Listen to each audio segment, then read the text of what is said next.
Welcome to Empyrion Galactic Survival. This is episode 4 in our workshop series where I cover creations on my own as well as creations done by other users on the Steam Workshop.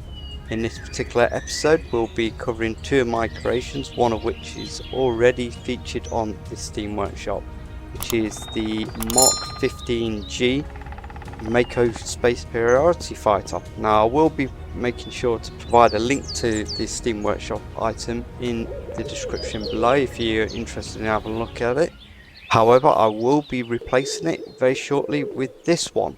In fact, I might actually provide a link to both. I might upload them as two separate entities, simply because there is quite a bit of difference between the two, and some people might want to use one or the other rather than just limiting you down to just using the latest version.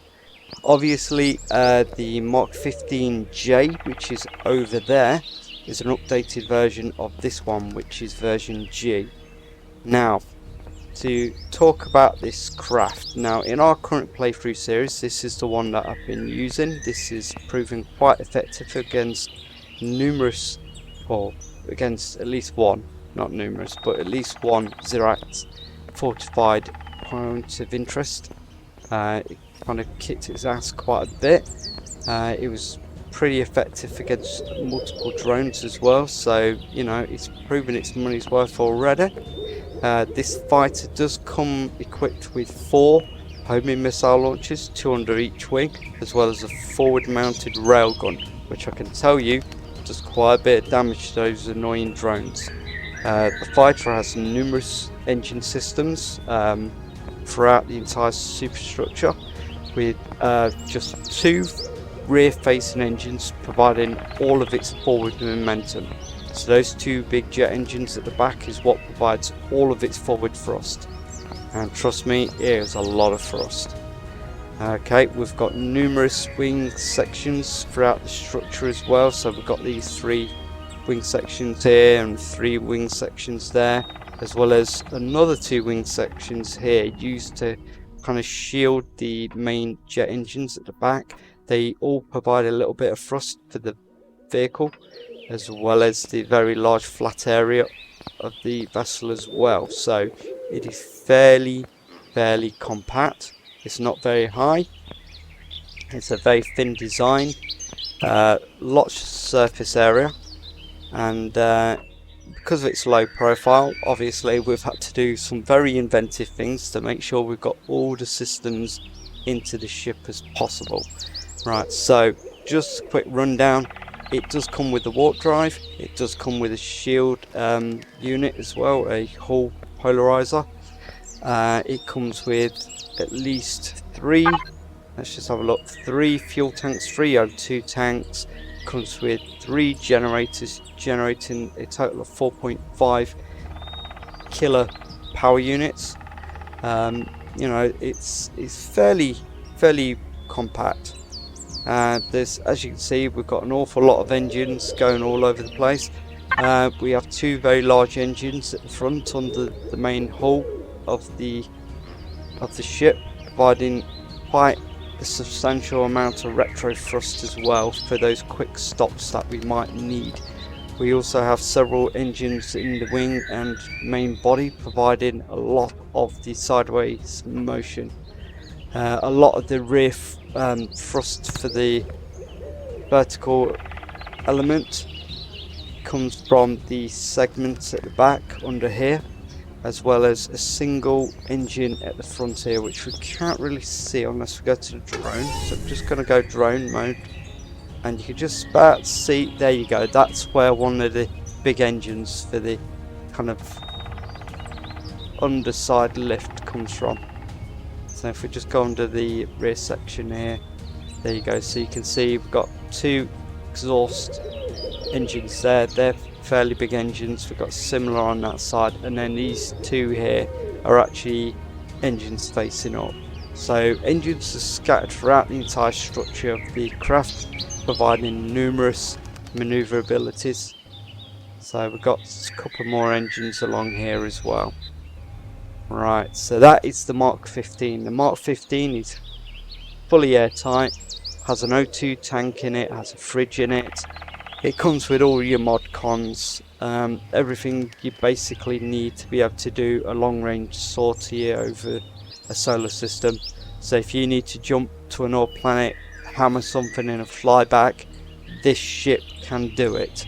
It's not designed for long range exploration, it's just designed for those, you know, must need strikes over a solar system. So fly out, hit a target, carry some extra fuel with you, stick it in the engine, fly back, you're fine. It's got two 800, near enough 800 cargo bay and ammo bays located under these hatches just here. So you access them just there.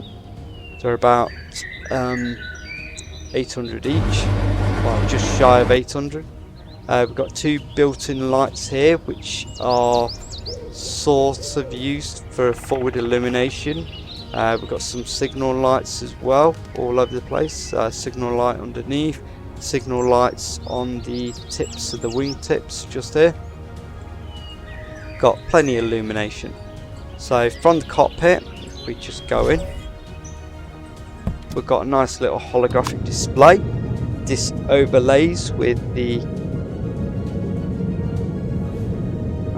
it overlays with the normal heads-up display, so it doesn't it doesn't obscure each other, so it actually tallies up perfectly fine, especially the crosshairs in the middle. You'll notice I've built the brace to actually sit perfectly in line with that as well. So all of the information on screen is kind of relevant. So it's telling us we've got launchers, it's telling us we've got a chain gun, which is incorrect because actually it's a rail gun and it's homing missiles, but that's because this is the old model. Right, so if we just fuel it up for a second so you can get an idea of how long it runs for. So come on, let's get up to about 99. So with everything currently on, if we just fill up the crystals, we'll just throw some crystals in our inventory. Let's just halve that, drop that in. So should start charging shields straight away. Shields are at 100%, why is it not?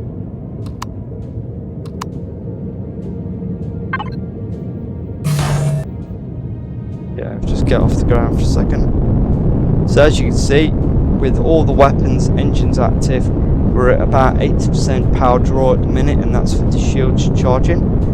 That should drop down quite a bit once the shields are fully charged. There you go, down to about 14%. We're just going to level up and take it down. So there we go, down 13%. Switch the shields off, switch the turrets off, switch the engines off, and you're down to about 4.7 power draw. So it's a fairly good ship. So we're just going to power that down for a second. We're just going to redeploy the weapons to the next section so you get an idea. Right, so that is the Mark 15G. It comes with warp engine, shields, it comes with cargo bay, it comes with fridge, it comes with O2 tank, O2 station, comes with an armoured cockpit, comes with multiple engines, and believe me when I said I did test this out earlier, I bombarded one of these things to the point where there was holes throughout the entire structure and it was still combat ready. Quite surprising actually. Now we're going to move over to the Mark 15J. This is the latest version of that. Oh no, it says H on there, ignore that. That's actually version J. So version J comes with a slightly adjusted wing segment. So you'll notice on this one over here, we've kind of gone for this tapered look where it slides down, goes into a flat angle and kind of slopes up from underneath. In this version, what we've done is kept that flat edge on top and then sloped it down and just kept the rim going round the outside. So you can see, yeah, slopes right down to the tip now. This has allowed us a little bit of extra space in the wing. This allowed us to get some extra gizmos into the wing segment, in particular 2 new manoeuvring jets that have greatly improved the manoeuvrability of the craft. Now I just want to show this off just so you understand where I'm coming from. Okay, if we go into the CPU, we're about 36,900 here. Over here we've got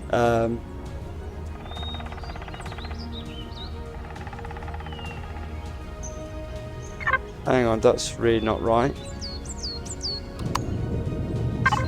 Get back in there. Yeah, so 51, 81 and 40. So we'll just leave that running for a second so we can compare those numbers. This one over here, we've done some adjustments to its handling, and we've actually gone up to, let's get everything on. So we've gone up to a whopping 59. That should be 60. It keeps fluctuating between 60 and 59 for some reason. Right, so it's 59, 84. Again, that should be 85. I don't know why that's doing that. And then 45 over here. So the only thing that's been affected by the adjustments is the slight speed limits. So the rear thrust is not quite up to the 120 plus meters a second, which I'm perfectly reasonably happy with. We've done some work on the rear engines, kind of styled them up a bit, so as you can see they look quite fancy, but very, very advanced now. The other thing we've done is we've extended the rear of the craft out a bit, so the tail bit you can see extends out a little bit. So over here we've got a shortened tail, kind of tapers in a lot quicker. This one extends out a little bit. This has been done to allow us the ability to stick an extra large generator in the back of the tail, just so we've got a nice spread of power. We've used that space from the generator to effectively stick in some extra fuel tanks. So now we've got 4 fuel tanks rather than the 3. So we've actually extended it up to a massive 1200 fuel capacity from 900. You might have noticed we've also increased the number of engines. So the down engines and left and right engines have increased slightly. We've actually installed some large manoeuvring engines in the wing segments, as well as an additional rotational engine in the wingtip just here under this nodule, and that's allowed us to get some of that better angular momentum going on. The other thing I've been able to do, which I'm really happy about, is I've been able to improve the hit points of the forward segment of the ship by stripping out some of the steel plating and actually using cargo extenders. So if we just come out of there for a second, get into it. One of the complaints I've had on the Steam Workshop for the Mark 15G over there is the fact that the cargo bays are not that big. So of course I've managed to improve those cargo bays now. So they've gone up from about 800 to 1300, which I think is a significant improvement. Obviously we're in God mode at the minute, so don't take some of those figures as gospel, because we're obviously able to overload these draw segments quite a lot like that. You know, that's not a realistic capacity of it. Just taking that out. So this gives this craft now a massive 2600 capacity, which I'm very happy about. The other thing I've been able to do is I've decided to do some work on the inlets just here. So you might notice that these are a little bit tighter than the other ones over here. Let's just go over here and have a quick look. See how they're a lot more shallow? Yeah, you can sort of see further into the engine section. Wasn't happy with that, so what I did is I put a wedge just at the rear section here, and because of that I've been able to stick some more RCSs underneath that wedge just there, and also it kind of closes up that open gap. So I was a bit concerned that someone might be able to get a shot down there where I've got some O2 tanks, so now they'll be hitting the kind of wedge segment. So yeah, I'm quite happy with that.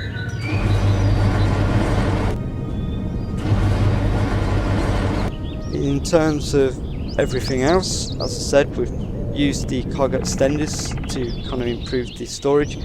They also improve the hit points slightly because they automatic, regardless of shape, default to 100 hit points. So there's a little pro tip for anyone trying to build a pretty robust SV.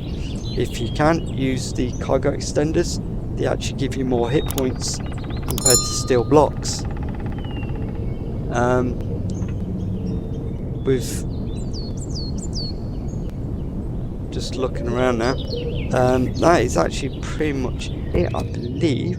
Oh yes, I did a change to the HUD, so obviously now it's saying homing missile, homing launcher ready, railgun ready. I've changed the index along the bottom, saying it's the Mark 15-J version 1 HUD. We've also stripped out, let's just have a look, I think I've stripped out the silly, yeah, if we had some signal logic here which wasn't doing anything, so I've ripped that out. Let's just have a look at the fuel capacity. I know it's 1200, but let's actually see how long that runs for. That gives us a whopping 1 hour 42 minutes with everything running. Let's just get in the air. I think that's about 18 minutes in the air, 17 minutes, so fully combat ready. Oh, we need to charge shields, that's why that suddenly dropped. Let's just allow that to go. Just throw some more fuel in. There we go, back to 100%. So we're immediately up to 1 hour and a half runtime in combat mode. I think that's brilliant. So if we turn the shields off, the weapons off, we've got 3 hours 20 minutes. Turn the thrusters off, we've got over 4 hours and 10 minutes just idling. So if we're just sitting on the ground, made sure we're oxygenated, turn the lights off, 4.5 hours, you get the idea. Perfect. You know exactly what you want. So it's a pretty good improvement, I think, compared to the Mark 15G. In terms of its weight, so we're up to 35.9 tons. Oh, the CPU limit, it's maxing out at 39,000. So this one over here is about 36,900, I think it is. Yeah, 36,940, and he's 33.9 tons. So let's just turn all of that off. So pretty decent improvement, I think. We've not had to do any major extensions to the main hull. The only thing we've had to do is extend this tail out slightly, simply to kind of leave the engines in a sort of setback position, which I'm really happy about. I think they look really good. I do like the engines. They do look kind of beastie, don't they? That all connects quite nicely. Yeah, so yeah, that's the Mark 15J. So this one I will be sticking on the Steam Workshop as well, so people can make a comparison between the G model as well as the J model. In terms of its maneuverability, you probably want to see that. Let's just get everything up and running. Let's see what it looks like. 1 hour 40 minutes. Yeah, perfect. Let's get the HUD back up. There we go. I mean, its handling's pretty good. I mean, we are getting up to quite a substantial size here in terms of such a small frame. We've got a lot of stuff in. Yeah, its handling's perfect.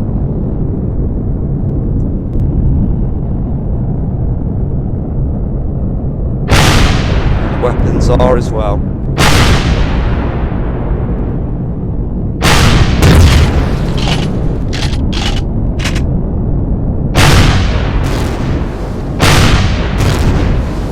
I don't think anyone's going to complain about that maneuverability.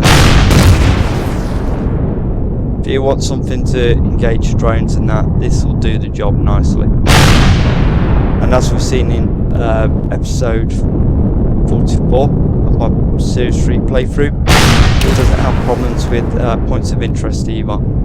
Even with all their turrets, this thing takes a rock. That's a tree gone, and I'm in a tree. And see, I can pull out retro engines, plenty powerful enough. We're up to nearly 69 meters a second just in rear thrust, and we can sustain hovering with just that engine. We can sustain hover on our side. Yeah, we're not falling. Flip it over.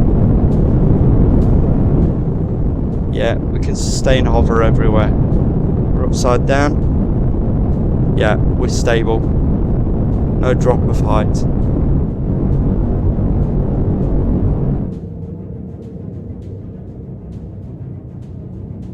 Yeah, we're starting to drop now because no engine's being applied.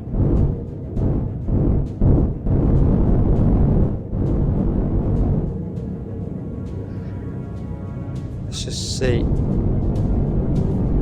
Yeah, so even with the weakest engines, which I think is the engines I'm using right now from the top, yeah, we can still elevate. In fact, we could fly into orbit just on these engines. I take my finger off and immediately we go backwards. Let's see the side. Yeah, easy. Flip her over.